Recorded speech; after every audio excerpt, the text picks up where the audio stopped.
Angwen maglil wi got loke ka winyo lo ngea mele banyara ilot kot fama kila kwano ne anno bibila wa pa wi ariom.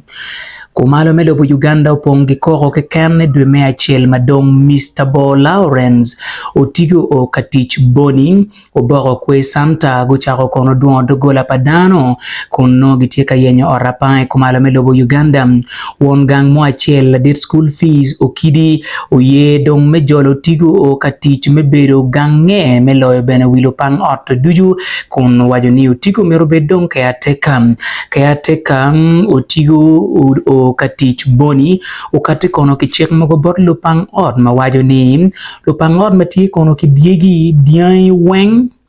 omiero guchwa legi o igoro liel palum mutuo Johnson ni gang paladit oro cheng maliat Walter dong bene le magi kare me kumuni omiero pedong lapang ot mo kekano yelgi wang madong lum madia kunyome ki wod paladit koro dugo ponsiano lada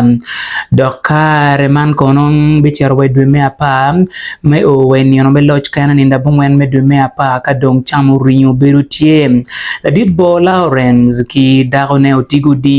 winyo lok bot gini gen guno arapai chuk kanya gogam dogu yero benem ni umiero gena yegi lo loch mai chuk meno yero gen me biru won komme achil chek mau karo kwerem aye dong ni itika nano ni be biru padani dume achil me o kere dume apana umiero bed mabe tutwal kama gitika kupe kidul magitano korkwet gika chile lok me gwako be biru division me angwen makiluoni lupu dokulu infantry division weko kongi mechwalo monya wila chalo kabich kainen gimetem skumam kainen beneno gitika mierogi nyanya ma NA ki field force command kimukan ne bene lok malot kod fama ukati kwerem waju bene ni won kompango Mr. Bo Lamson udugu konom kichek mogo maliat tutwal boto maya Patrick won kom madit me chuk madit me gulu ni dume achel me o dume adergen kimiero dong medo muchorogi ikungo wek olo twal muchoro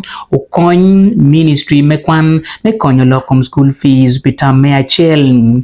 pi dokulu karan madit bene chuk madit me gulu en kono wajoni bi ero jemo mateka dada kainen pegi winye kwere mabe imero chero kano yweyo piane tiyu matek madai kare me kote mwakali bario gi piera reo via dek de kare man ene mero ni kay chwinyo chet dong ka yweyo mot kay dugu wae kare me kot Mrs. Akayo Regina Oyado Nancy Kiubvuga Cecilia ken bene go wajoni lokme beruka twido atata kare man pudong kigiro ngat mati kamierogi meronong yet gi transporte gi dokulu kuno ayede kareman gin giti kanami iem ken gibi dugi witara kamano kibira gonya kedano dong kainen bene dong kor dugum man no kelwa ya gikki meloga nge lot kot fama loga nge mele banyara kila kwano nem anno bibi la waya pa wiario